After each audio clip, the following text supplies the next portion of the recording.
느부갓네살의 두 번째 꿈과 다니엘의 해석. 다니엘 4장 1절에서 27절 말씀입니다. 느부갓네살 왕은 천하에 거주하는 모든 백성들과 나라들과 각 언어를 말하는 자들에게 조서를 내리노라. 원하노니 너희에게 큰 평강이 있을지어다. 지극히 높으신 하나님이 내게 행하신 이적과 놀라운 일을 내가 알게 하기를 즐겨하노라. 참으로 크도다 그의 이적이여, 참으로 능하도다 그의 놀라운 일이여. 그의 나라는 영원한 나라여, 그의 통치는 대대에 이르리로다. 나 느부갓네살이 내 집에 편히 있으며 내 궁에서 평강할 때에 한 꿈을 꾸고 그로 말미암아 두려워하였으니 곧 내 침상에서 생각하는 것과 머릿속으로 받은 환상으로 말미암아 번민하였었노라. 이러므로 내가 명령을 내려 바벨론의 모든 지혜자들을 내 앞으로 불러다가 그 꿈의 해석을 내게 알게 하라 하였더라. 그때에 박수와 술객과 갈대아 술사와 점쟁이가 들어왔으므로 내가 그 꿈을 그들에게 말하였으나 그들이 그 해석을 내게 알려주지 못하였느니라. 그 후에 다니엘이 내 앞에 들어왔으니 그는 내 신의 이름을 따라 벨드사살이라 이름한 자요, 그의 안에는 거룩한 신들의 영이 있는 자라. 내가 그에게 꿈을 말하여 이르되, 박수장 벨드사살아, 내 안에는 거룩한 신들의 영이 있은즉 어떤 은밀한 것이라도 내게는 어려울 것이 없는 줄을 내가 아노니 내 꿈에 본 환상의 해석을 내게 말하라. 내가 침상에서 나의 머릿속으로 받은 환상이 이러하니라. 내가 본즉 땅의 중앙에 한 나무가 있는 것을 보았는데 높이가 높더니 그 나무가 자라서 견고하여지고 그 높이는 하늘에 닿았으니 그 모양이 땅 끝에서도 보이겠고 그 잎사귀는 아름답고 그 열매는 많아서 만민에 먹을 것이 될 만하고 들짐승이 그 그늘에 있으며 공중에 나는 새는 그 가지에 깃들이고 육체를 가진 모든 것이 거기에서 먹을 것을 얻더라. 내가 침상에서 머릿속으로 받은 환상 가운데에 또 본즉 한 순찰자 한 거룩한 자가 하늘에서 내려왔는데 그가 소리질러 이처럼 이르기를, 그 나무를 베고 그 가지를 자르고 그 잎사귀를 떨고 그 열매를 해치고 짐승들을 그 아래에서 떠나게 하고 새들을 그 가지에서 쫓아내라. 그러나 그 뿌리의 그루터기를 땅에 남겨두고 쇠와 놋줄로 동이고 그것을 들풀 가운데에 두어라. 그것이 하늘 이슬에 젖고 땅의 풀 가운데에서 짐승과 더불어 제 몫을 얻으리라. 또 그 마음은 변하여 사람의 마음 같지 아니하고 짐승의 마음을 받아 7대를 지내리라. 이는 순찰자들의 명령대로요 거룩한 자들의 말대로이니 지극히 높으신 이가 사람의 나라를 다스리시며 자기의 뜻대로 그것을 누구에게든지 주시며 또 지극히 천한 자를 그 위에 세우시는 줄을 사람들이 알게 하려 함이라 하였느니라. 나 느부갓네살 왕이 이 꿈을 꾸었나니 너 벨드사살아, 그 해석을 밝히 말하라. 내 나라 모든 지혜자가 능히 내게 그 해석을 알게 하지 못하였으나 오직 너는 능히 하리니 이는 거룩한 신들의 영이 내 안에 있음이라. 벨드사살이라 이름한 다니엘이 한동안 놀라며 마음으로 번민하는지라. 왕이 그에게 말하여 이르기를, 벨드사살아, 너는 이 꿈과 그 해석으로 말미암아 번민할 것이 아니니라. 벨드사살이 대답하여 이르되, 내 주여, 그 꿈은 왕을 미워하는 자에게 응하며 그 해석은 왕의 대적에게 응하기를 원하나이다. 왕께서 보신 그 나무가 자라서 견고하여지고 그 높이는 하늘에 닿았으니 땅 끝에서도 보이겠고 그 잎사귀는 아름답고 그 열매는 많아서 만민에 먹을 것이 될 만하고 들짐승은 그 아래에 살며 공중에 나는 새는 그 가지에 깃들었나이다. 왕이여, 이 나무는 곧 왕이시라. 이는 왕이 자라서 견고하여지고 창대하사 하늘에 닿으시며 권세는 땅 끝까지 미치심이니이다. 왕이 보신즉 한 순찰자 한 거룩한 자가 하늘에서 내려와서 이르기를, 그 나무를 베어 없애라. 그러나 그 뿌리의 그루터기는 땅에 남겨두고 쇠와 놋줄로 동이고 그것을 들풀 가운데에 두라. 그것이 하늘 이슬에 졌고 또 들짐승들과 더불어 제 몫을 얻으며 7대를 지내리라 하였나이다. 왕이여, 그 해석은 이러하니이다. 곧 지극히 높으신 이가 명령하신 것이 내 주 왕에게 미칠 것이라. 왕이 사람에게서 쫓겨나서 들짐승과 함께 살며 소처럼 풀을 먹으며 하늘 이슬에 젖을 것이요 이와 같이 7대를 지낼 것이라.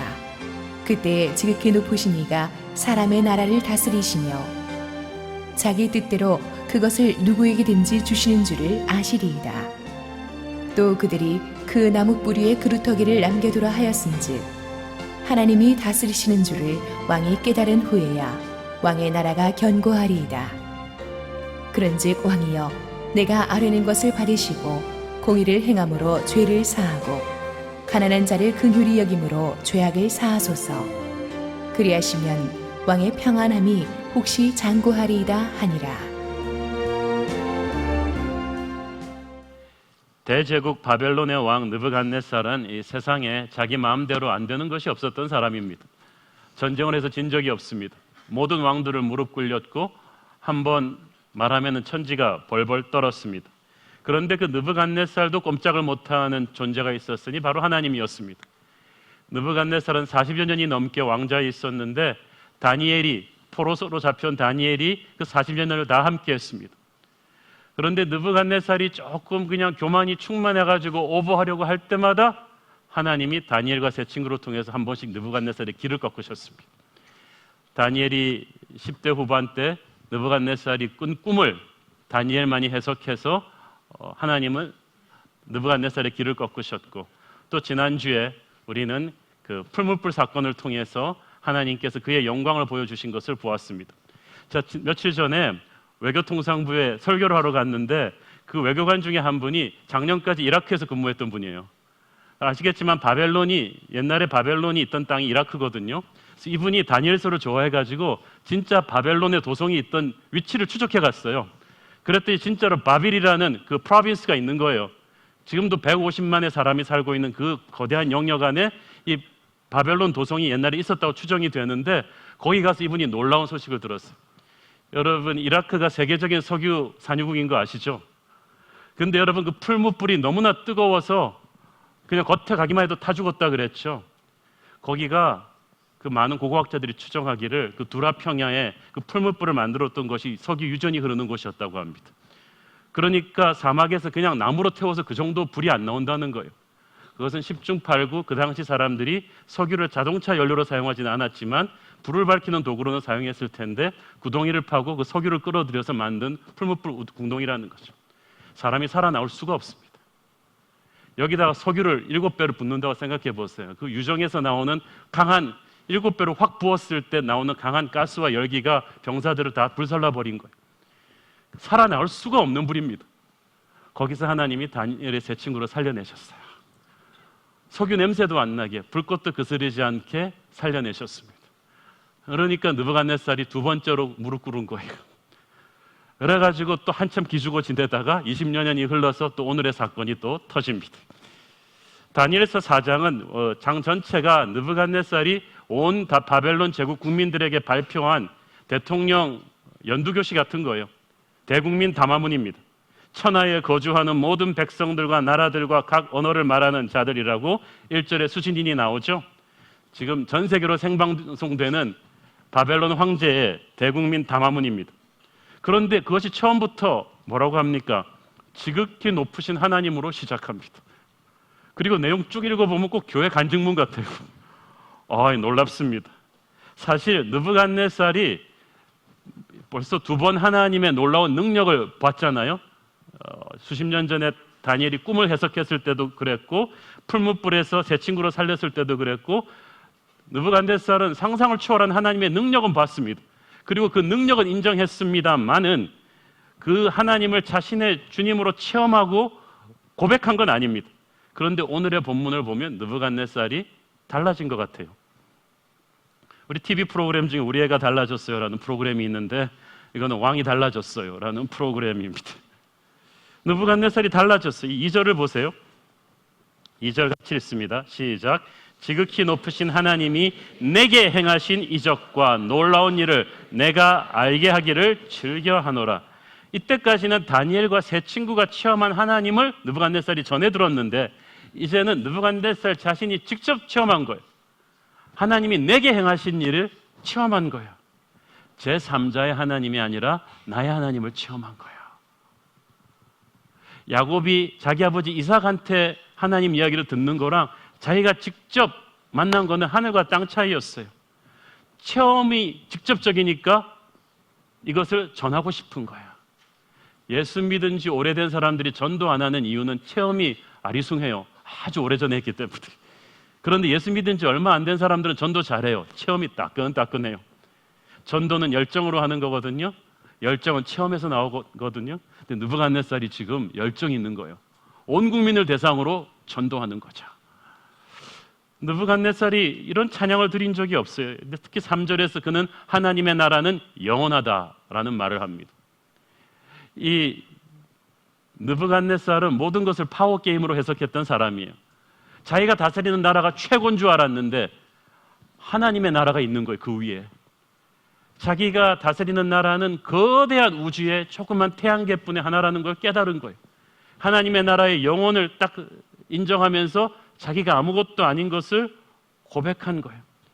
그러면서 3절에 크도다 그의 이적이요 능하도다 그의 놀라운 일이요 그의 나라는 영원하고 그의 통치는 대대에 이르리로다. 느부갓네살이 이렇게 자존심 세서 남 칭찬 잘하는 사람 아닙니다. 이 사람은 평생 자기를 칭찬받으면서 살아온 사람이지 남 칭찬하는 사람이 아니고 누가 자기보다 잘났다는 걸 인정해 본 적이 없습니다. 그런데 하나님한테는 달라요. 은혜를 받으면요 자존심이 없어요. 그냥 겸손해지는 거예요.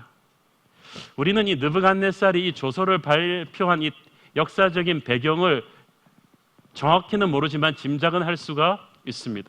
왜냐하면 1절부터 3절까지는 이 국민연두교시의 딱 서론이고 4절부터는 자기가 직접 한 스토리를 사건을 얘기해 주는 거예요.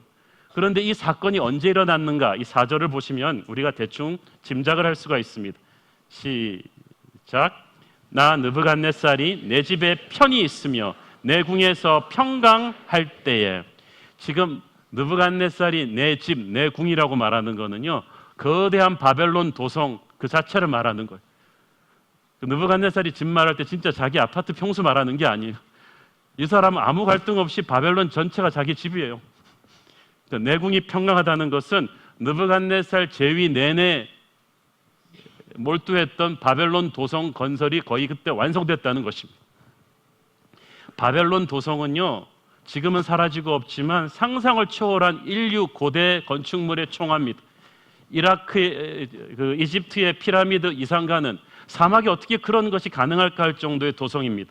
당시 바벨론 도성이 이러했을 것이라고 상상한 후대 고고학자들이 그린 조감도를 잠깐 보시면은 이런 거예요. 가운데로 지난 이 사방을 갖다가 20m의 거대한 해자가 둘러싸고 있고요.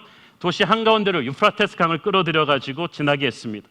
25m의 벽이 두 겹으로 되어 있고 8개의 문이 달렸고 사방의 장식이 다 순금으로 채워져 있었고 문마다 첨단 무기가 숨겨진 난공불락의 거대한 그 첨단 도시공학의 그냥 최고의 꿈과도 같은 도시입니다.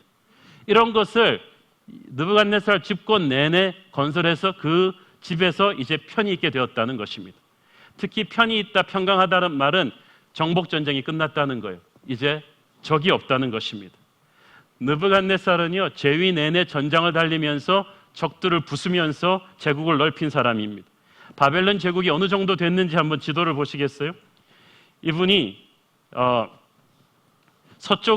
동쪽으로는 엘람과 메대를 가고 서쪽으로는 지중해의 섬들, 특히 가장 부유했던 두로까지 점령했는데 마지막 바벨론의 라이벌이 바로 이집트입니다. 이집트 왕세자 때부터 3번의 거대한 전쟁을 거쳤는데 마지막 이 이집트와의 마지막 3차 전쟁을 통해서 이집트로 완전히 무릎 꿇린 때가 바로 주전 568년입니다. 그때 이제 바벨론이 평강했다는 말이 그때 처음 나왔죠. 이때 느부갓네살의 나이가 어느새 60대 중반이었고 그 뒤 6년 뒤인 주전 562년경에 세상을 떠납니다. 그러니까 이 학자들의 추정에 왕이 이 엄청난 이 다니엘서 4장에 나오는 체험을 한 때는 정복 전쟁을 끝낸 직후인 주전 568년 정도로 보는 게 정확하지 않나 싶습니다. 이때 다니엘의 나이가 53세입니다. 그러니까 지난주 풀무불 사건이 있은 뒤로 한 20년이 벌써 확 지난 것이죠. 자, 지금 이 느부갓네살의 인생은요, 밑으로 보이는 게 없습니다. 그냥 어떤 적도 느부갓네살을 이기지 못했어요. 도성은 인류 최대 역사상 최고의 작품을 만들어놨어요. 모든 사람이 자기에게 머리를 조아리고 있습니다. 세계 최고의 인재는 바벨론에 다 있습니다. 인생의 최고의 정점에 있는데 자기가 신이라고 생각을 안 하겠어요. 애지간한 왕들은 다 지가 신이라는데 느부갓네살이 자기가 신이라는 착각을 안 하겠냐고요. 그런데 이 태평성대를 이룬 그 시점에 느부갓네살에게 하나님의 옐로우 카드가 날라오는 거야. 5절을 읽겠습니다. 시작. 한 꿈을 꾸고 그로 말미암아 두려워하였더니 곧 내 침상에서 생각하는 것과 머릿속으로 받은 환상으로 말미암아 번민하였었노라. 꿈, 침상에서 생각한 것, 머릿속으로 받은 환상 다 동의어입니다. 그런데 느부갓네살이 천하에 두려울 것도 없는 느부갓네살이 꿈 하나 꾸고 두려워하고 번민하였다. 여러분, 애지간한 남자도요, 다른 사람 앞에서, 특히 여자분들 앞에서 내가 두렵다는 말 하는 적이 없어요. 방위 갔다 오고도 특수부대 갔다 왔다고 남자들은 다 그렇게 얘기합니다. 하물며 느부갓네살이 어디 가서 사람 앞에서 내가 무서워 이런 말 하는 사람이겠어요? 평생 남을 무섭게 한 사람이지 자기가 무서워해 본 적이 없어요.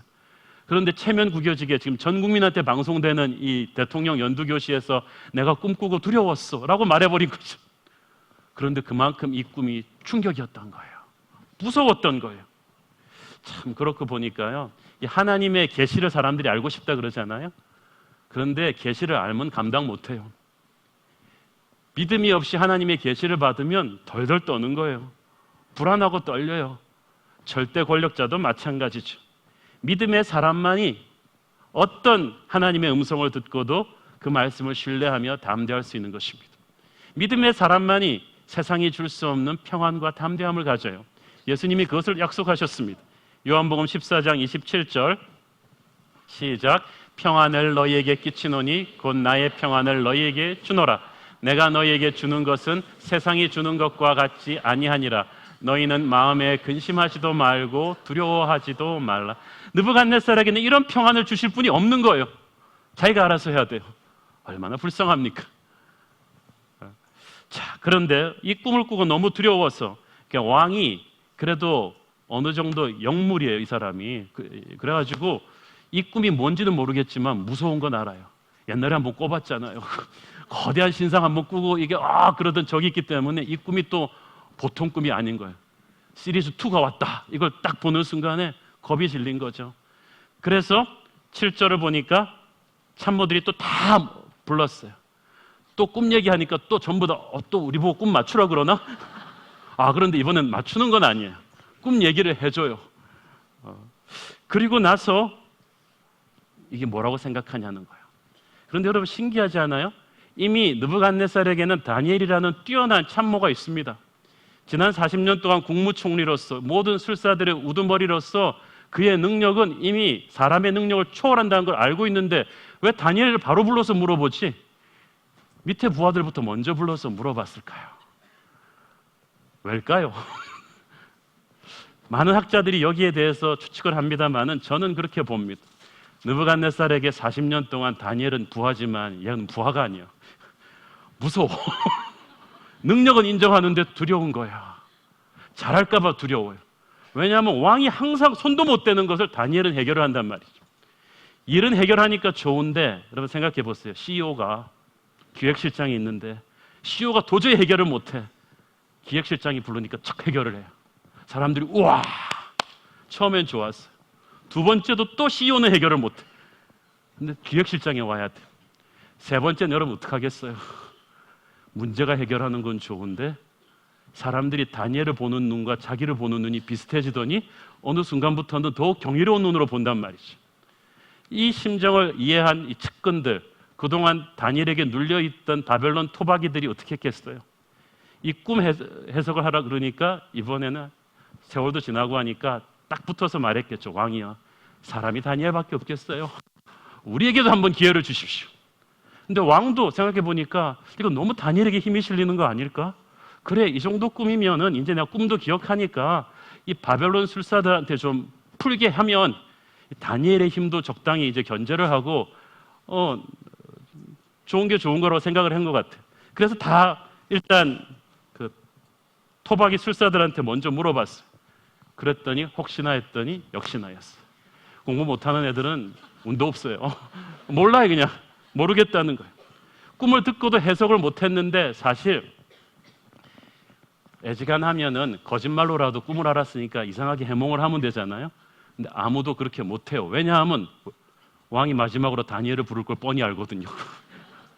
근데 만약에 다니엘이 와서 꿈을 해석을 했는데 자기들이 대충 모면하기 위해서 만든 엉터리 해석이 안 맞을 경우 그냥 끝나는 거예요. 그냥 아무도 다니엘이 다음 타자란 걸 알기 때문에 겁나서 아무도 해석을 못해. 여러분, 거짓의 사람들은 이렇게 비겁합니다. 진리의 사람만이 담대한 거예요. 여러분, 세상을 두려워하지 마세요. 마침내 다니엘이 왔습니다. 그런데 또 다니엘이 또 오니까 왕이 하는 말을 보세요. 그 후에 다니엘이 내 앞에 들어왔을 때 다니엘 이렇게 설명하잖아요. 그는 내 신의 이름을 따라 벨드사살이라 이름한 자요. 그 말은 무슨 말이에요? 다니엘은 내 부하야. 바벨론 이름을 가졌어. 자기가 아무리 잘나도 내 부하야. 네 안에는 거룩한 신들의 영이 있다. 유일한 하나님이 아니라 꼭 바벨론의 신들 같은 사람으로 자꾸 다니엘을 격화시키려고 그렇게 해서 물어본 거죠. 어떤 은밀한 것이라도 네게는 어려울 것이 없는 걸 내가 안다. 알면서 왜 제일 나중에 물었겠어요? 저는 이 느부갓네살이 하나님의 능력을 인정하면서도 현실의 문제에서는 세상적 방법 다 동원하고 다니엘을 나중에 찾은 이 모습을 보면서 예수 믿는 우리도 자꾸 그러지 않나 생각을 합니다. 처음부터 기도하고 문제를 푸는 게 아니라 처음에는 일단 내가 할 수 있는 방법을 다 동원해서 해본 다음에 세상 방법 다 동원해 본 다음에 코가 깨지고 나서야 기도해요.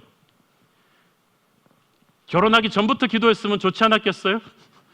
결혼하고 나서 실컷 지금 맘대로 결혼해 놓고 막 엉겨졌을 때는 그대에서 기도하면 얼마나 힘들어요.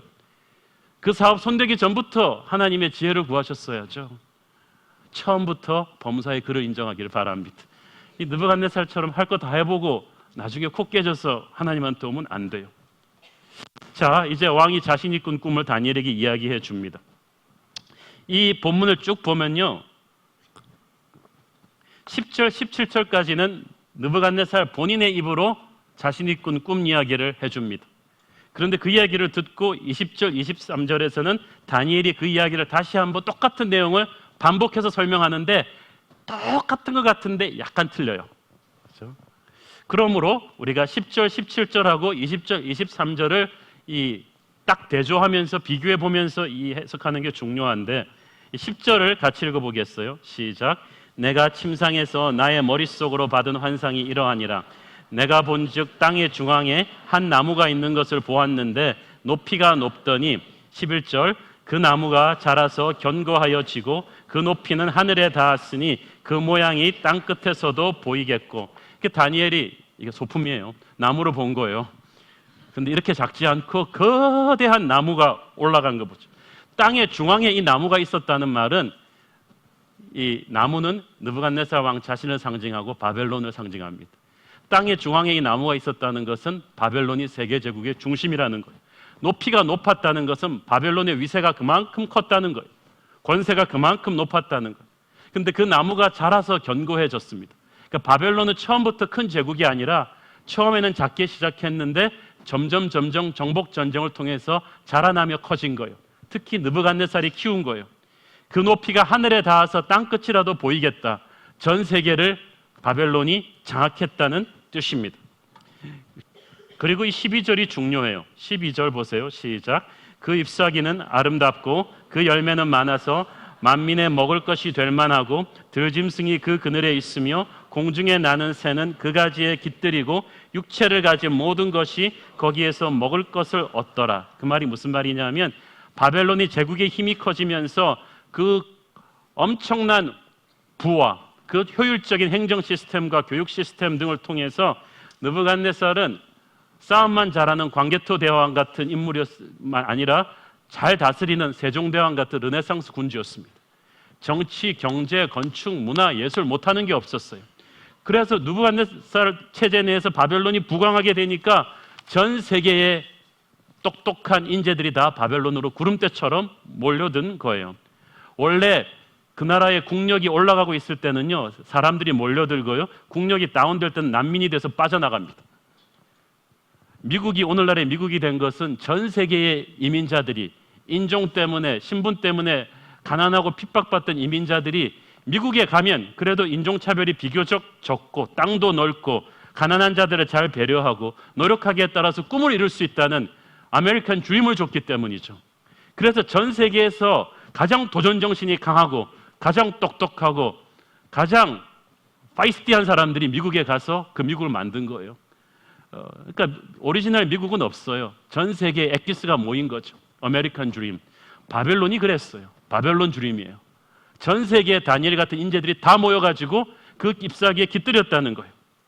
그러니까 하나님께서는 이 세상 왕들에게 권세를 주신 것은 그 왕들의 리더십을 통해서 백성들이 안전하고 풍요롭게 살 수 있도록 배려하는, 그래서 이 일반 사회를, 하나님을 안 믿는 일반 사회까지도 유지시키는 일반 운총이에요. 그러니까 여러분, 우리의 지도자들을 위해서 기도하셔야 돼요. 좋은 지도자가 생기도록. 그래서 이 겉으로 보기에는 느부갓네살은 너무나 엄청난 문명을 이루어낸 모든 최고 경영자 대학원에서 샘플로 스터디하는 그런 리더였는데, 하나님이 보는 리더십은 그보다 한 단계 높은 거였어요. 느부갓네살의 영혼을 본 거예요. 건강한 영혼이 받쳐주지 않는 물질 문명은 언제든지 붕괴된다는 것을 주님은 아시는 거예요. 그래서 하나님이 무서운 옐로우 카드를, 경고를 느부갓네살에게 보내신 것입니다. 13절부터 15절까지 쫙 읽겠습니다. 시작. 내가 침상에서 머릿속으로 받은 환상 가운데 또 본즉 한 순찰자, 한 거룩한 자가 하늘에서 내려왔는데 그가 소리질러 처럼 이르기를, 그 나무를 베고 그 가지를 자르고 그 잎사귀를 떨고 그 열매를 해치고 짐승들을 그 아래에서 떠나게 하고 새들을 그 가지에서 쫓아내라. 그러나 그 뿌리의 그루터기를 땅에 남겨두고 쇠와 노줄로 동이고 그것을 들풀 가운데에 두어라.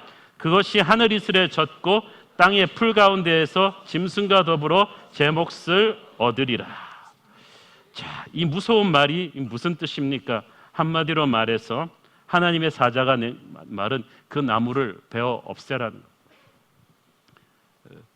가지를 자르고 잎사귀를 떨치고 사람들이 떠난다는 것은 느부갓네살이 권좌에서 떨어진다는 거예요.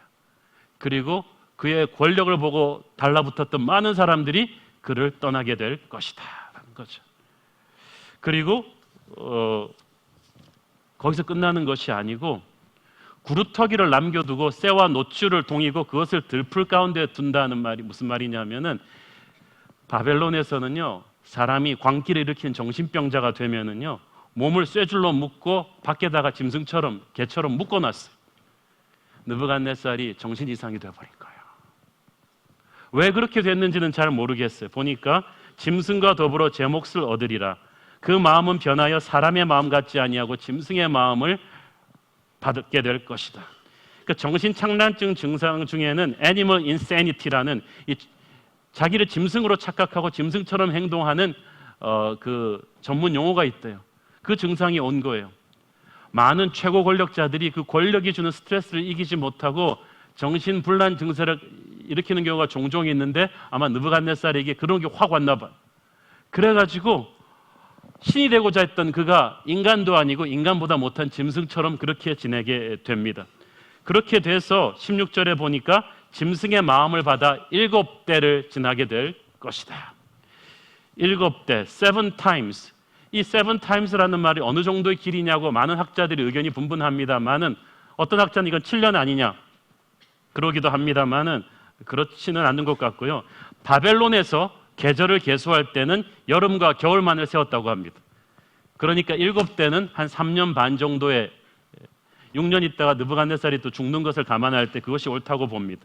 그러니까 적어도 3년 반 정도의 시간을 이 느부갓네살이 정신병자처럼 이렇게 쇠사슬로 묶여가지고 그렇게 권자에서 떨어져서 보냈다는 거예요. 망해도 이렇게 망할 수 있습니까? 이 꿈을 느부갓네살이 꾸고, 아직 지금 저는 해석을 해드렸고 아직 그 해석을 모르고 다니엘한테, 다니엘아 나 도저히 이 꿈을 모르겠다, 해석을 해다. 체면을 무릅쓰고, 사실 왕이 뭐 모르겠다고 물어보는 게 이게 쉬운 일이 아니잖아요. 하나님의 사람에게는 이 세상 사람이 아무리 잘난 사람도 무릎 꿇게 돼 있어요. 물어봤어요. 다니엘이 이 말을 듣고 한동안 놀라며 번민했다 그랬어요. 왜냐하면 다니엘은 듣는 순간에 꿈을 해석했어요. 지난번 꿈은 듣고 가서 기도해서 해석했잖아요. 근데 이번 꿈은 하나님이 그냥 그 자리에서 해석을 보여줬어요. 지금 다니엘이 번민하는 건 이 꿈을 몰라서가 아니라 이 꿈을 감당할 수가 없어서 떠는 거예요. 느부갓네살이 아무것도 모른 채, 야, 왜 번민하고 그래? 얘기해줘. 막 그러는 거죠. 지 운명을 모르고. 그러니까 다니엘이, 왕이여, 이 꿈은 차라리 왕의 대적에게 응하기를 원합니다. 사실 다니엘의 입장에서는 자기 나라를 멸망시킨 제국의 왕이기 때문에 느부갓네살한테 이 꽃이다, 쌤통이다, 그럴 수도 있었는데 이미 40년 가까이 모신 보스예요. 그래서 다니엘은 이 사람을 불쌍히 여겼나 봐요. 어떻게 당신한테 이런 일이 있을 수 있습니까? 그래서 꿈을 다시 한번 20절에서 23절 확인해 주고 24절부터 이제 다니엘이 제가 방금 말씀드린 대로 해석을 해준 거죠. 25절, 26절, 27절이 방금 제가 해석해 드린 내용입니다. 그런데 24절을 잘 보세요. 24절 보시면 시작. 왕이여 그 해석은 이러하나이다. 곧 지극히 높으신 이가 명령하신 것이 내 주 왕에게 미칠 것이다. 지극히 높으신이라는 말이 이 성경에 6번이나 나옵니다. 이 본문에. 이 말이 무슨, 하나님을 가리키는 거죠. 느부갓네살은 자꾸 자기를 높이려고 하는데 다니엘은 지극히 높으신 분은 따로 있다고 왕을 콕 앉힙니다. 당신이 지금 그게 문제입니다. 지극히 높으신 이를 인정하지 않고 자기를 높이려 하다가 무릎 꿇는 왕에게 다니엘은 지극히 높으신 이가 있는데 그분이 왜 높으시냐 하면 그분이 명령하신 것이 왕에게 임할 것이다. 느부갓네살은 이때까지 남의 운명을 결정하는 사람이지 다른 사람에 의해서 자신의 운명이 결정된 적이 없는 사람이에요. 그런데 다니엘이 말하는 건 너도 하나님이 너의 운명을 결정할 거야. 당신도 이 세상의 모든 사람처럼 말씀의 권위 밑에 들어가게 될 거야. 하나님의 말씀이 왜 무섭냐면요, 우리의 말은 땅에 떨어지는 말이 많은데 하나님의 말씀은 나오는 그 순간부터 현실이 되어버리거든요. 여러분, 하나님의 음성을 듣고 싶으세요? 듣는 그 순간이 현실인데 그것이 재앙이든 축복이든 현실인데 느부갓네살에게 다니엘은 이제 겸손을 가르치는 것입니다. 25절에 보니까 특히 왕이 사람에게서 쫓겨난다는 말, 이 말이 참 재밌죠. 왕이 정신착란 증세를 일으키고 이렇게 힘들어졌을 때 주변의 측근 신하들이 어떻게 했을까요? 왕이요, 가련한 왕이요, 이제부터 제가 왕을 돌보겠어요. 여기 앉아서 브런치를 드세요. 목욕해 드릴게요. 발톱 깎아 드릴게요. 내적 치유가 필요하시군요. 제가 중보기도해 드릴게요. 이랬을까요? 그 사나운 왕자들이, 왕권을 노리는 왕자들과 파워게임으로 이때까지 억눌리다가 이제 틈새를 보고 있던 신하들이 어떻게 했을까요? 제가 안 내, 이제 느부갓네살의 시대는 끝났네. 그러면 그 다음 파워는 누구지? 무서운 파워게임이 시작되면서 정신착란 증세를 일으킨 왕을 딱 잡아다가 국민들 눈이 있으니까 죽이지는 못하고 왕이 미쳤다, 광고 안 해도 되는 걸 막 광고를 한 다음에 그냥 밖에다가 개처럼 묶어놓은 거지.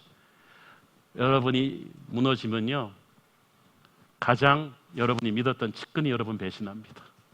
갖다 버립니다. 느부갓네살이 그거를 경험한 거예요. 그리고 그러나 이 기간 동안이 정말 짐승처럼 끔찍한 처절하게 망한 기간이지만 이 기간 동안에 하나님이 그 그루터기는 그냥 남겨두셨다. 이 말은 죽이지는 않는다는 거예요. 회복시킬 거라는 거예요. 징계는 마지막 심판과는 다른 거예요. 그런데 이 3년 반 동안이 어떤 기간이냐면 하나님이 이 느부갓네살에게 영적인 깨달음을 주시는 시간이었습니다. 자, 여러분, 25절의 이 말씀은 17절에 느부갓네살 왕 자신이 했던 말을 다니엘이 반복한 것인데 17절과 25절이 같은 것 같은데 틀려요. 한번 보시겠습니까? 17절과 25절 같이 보세요.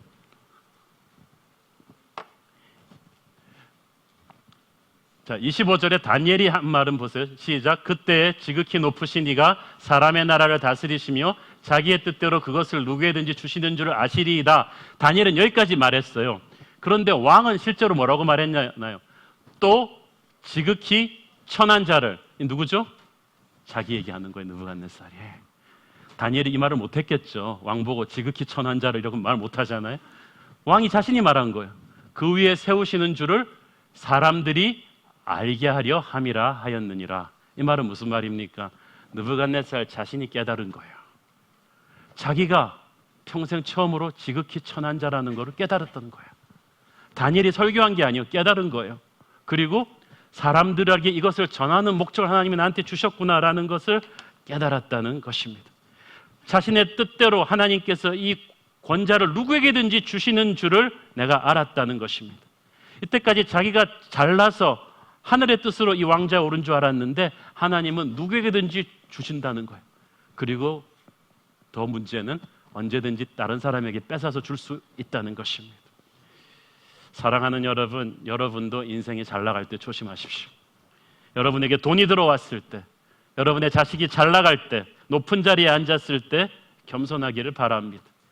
돈과 권력과 인기가 밀물처럼 들어온다면 썰물처럼 빠져나갈 수 있다는 것을 아셔야 합니다. 느부갓네살이 이 영적인 깨달음을 갖고 바벨론 모든 제국에 스스로의 입으로 선포하게 했을 때 하나님은 이름이 영광을 받으신 것입니다. 다니엘이 얼마나 감격스러웠겠어요. 자신의 조국을, 약소국 유다를 콩가루같이 짓밟아버린 이 대제국의 난폭한 이 대군주가 40년 만에 하나님 앞에 항복한 거예요. 바벨론이 유다를 전멸시켰으니까 바벨론의 신이 하나님의 신보다 강한가라는 갈등 속에 살아왔던 모든 디아스포라 유대인들이 이 왕의 조서를 듣고 얼마나 감격에 떨었을까요? 하나님은 살아계셨구나. 하나님은 완왕의 왕이시구나. 여러분, 기독교가 아무리 몰리는 것 같아도 하나님은 완왕의 왕이십니다. 나무 뿌리에 구루터기는 남겨두시고 왕이 깨달은 후에야 나라가 견고하리이다. 26절. 이 말씀은 회개와 회복의 함수관계가 얼마나 밀접한가를 우리에게 보여주는 것입니다. 3년 반이라는 이 시간은 느부갓네살의 교만의 크기입니다. 그 정도 시간은 필요했던 거예요. 이 사람을 깨는데. 여러분의 징계의 시간은 얼마나 될 것 같습니까? 한 3일만 됐으면 좋겠어요. 너무 고통스러우니까 빨리 회개를 하셔야 돼요. 징계의 기간은 그냥 생고생하는 시간이 아니라 교만이 깨어지고 여러분이 영적인 깨달음을 갖게 되는 시간이에요. 그것을 하나님이 기다리십니다. 어떤 것은 그래서 여러분이 땅에서 회개로 풀지 않으면 하늘에서 회복으로 풀리지 않아요. 하나님한테 도와달라고 하지 마세요. 하나님은 말씀하시는 거예요. 너는 지금 공이 네게로 갔는데 지금 나한테 던지라고 말하고 있는 것이다. 네가 축복을 원한다면 네가 회개로 화답을 해야지. 네가 땅에서 풀어야 내가 풀어줄 것이 아니겠느냐. 하나님은 느부갓네살의 회개를 통해서 그를 회복을 시키십니다. 우리도 그렇습니다. 그러니까 다니엘은 이것을 아니까 27절에 그런즉 왕이여 내가 아뢰는 것을 받으시고 제발 회개를 하라. 그렇게 말하는 거예요. 계시를 해석하는 게 중요한 게 아니라 어떻게 반응한가가 중요해요. 그래서 회개할 마음이 안 된 사람에게 하나님께서는 계시를 잘 풀어주시지 않아요. 해석보다 적용이 더 중요한 게 하나님의 계시거든요. 이 일은 끔찍한 일이지만 왕이여 it didn't happen yet. 아직 일어나지 않았다. 그 말은 무슨 말? 당신이 지금이라도 회개하면 이 운명을 바꿀 수가 있다. 다 터지고 나서야 회개할 것인가? 지금 회개한다면 이 운명을 바꿀 수가 있다는 거예요. 그리하시면 왕의 평안함이 혹시 장구하리이다. 나는 정말 당신이 그렇게 비참해지기를 원치 않는다는 것입니다. 하나님께서는요, 한 번 경고로 깨닫지 못하는 어리석은 인생들에게 2번, 3번 경고를 주십니다. 욥기 33장 13절, 14절, 18절 보겠습니다. 시작. 하나님은 한 번 말씀하시고 다시 말씀하시되 사람은 관심이 없도다. 사람이 침상에서 졸며 깊이 잠들 때나 꿈에나 밤의 환상을 볼 때에 그가 사람의 귀를 여시고 경고로서 두렵게 하시니 이는 사람에게 그의 행실을 버리게 하려 하심이며 사람의 교만을 막으려 하심이라. 하나님이 한 번 말씀하시고 또 말씀하신다는 말은 제대로 번역하면 하나님이 이 방법으로 한 번 말씀하시고 안 되니까 다른 방법으로 한 번 말씀하시고 어떻게 해서든지 우리를 회개시키려고 한다는 거예요. 너 이대로 계속 가면 안 돼. 너 이렇게 잘 나간다고 계속 하늘 높은 줄 모르고 달리면 안 돼. 네 앞에는 재앙이 기다리고 있어. 너 그걸 왜 보지 못하니? 나는 네가 죽는 걸 바라는 게 아니야. 나는 네가 살기를 바라는 거야. 여러분에게 혹시 그런 메시지가 영혼으로 은근히 쿵쿵 온 적이 있습니까? 지금 오고 있다면 빨리 회개할 때입니다. 저는 이 오늘 말씀의 마무리에서 느부갓네살의 꾸었던 꿈에는 세상 중심에 자기가 있었습니다. 자기 중심적인 나무입니다. 느부갓네살의 나무는 자기의 돈과 권력에 뿌리 박은 나무였는데요. 시편 1편에는 또 다른 종류의 나무를 말합니다. 시편 1편 3절 보겠습니다. 시작. 그는 시냇가에 심은 나무가 철을 따라 열매를 맺으며 그 잎사귀가 마르지 아니함 같으니 그가 하는 모든 일이 다 형통하리로다. 시편 1편에 나오는 시냇가에 심은 나무는 예수님이 심은 나무예요. 그 시냇가에 뿌리 내린 나무는 예수님의 십자가 보혈에 뿌리 내린 나무입니다. 십자가에 뿌리 내린 나무요, 성령의 생수에 뿌리 내린 나무이며 하나님의 사랑 안에 뿌리 내린 나무예요. 그 나무는 영원합니다. 사랑하는 여러분, 여러분은 자신의 돈과 학벌과 권력에 뿌리 내린 나무로 느부갓네살처럼 세상적으로는 성공했으나 하나님의 징계를 받으시겠습니까? 그리고 그 징계 끝에 재앙을 받으시겠습니까? 아니면 시냇가에 심기운 나무처럼 일찍부터 말씀에 뿌리 내린 그런 인생을 사시겠습니까? 여러분의 자녀를 어디에다 뿌리 내리고 사는 나무가 되기를 원하십니까? 저는 여러분이 시냇가에 심기운 나무가 되기를 축원합니다. 기도하겠습니다. 사랑하는 아버지, 은혜를 감사합니다. 주님, 이 아침에 하나님 우리에게 선택을 주심을 감사합니다. 느부갓네살의 나무가 아닌 시냇가에 심기운 그런 복 있는 나무가 되게 하여 주옵소서. 예수님의 이름으로 기도드렸습니다. 아멘.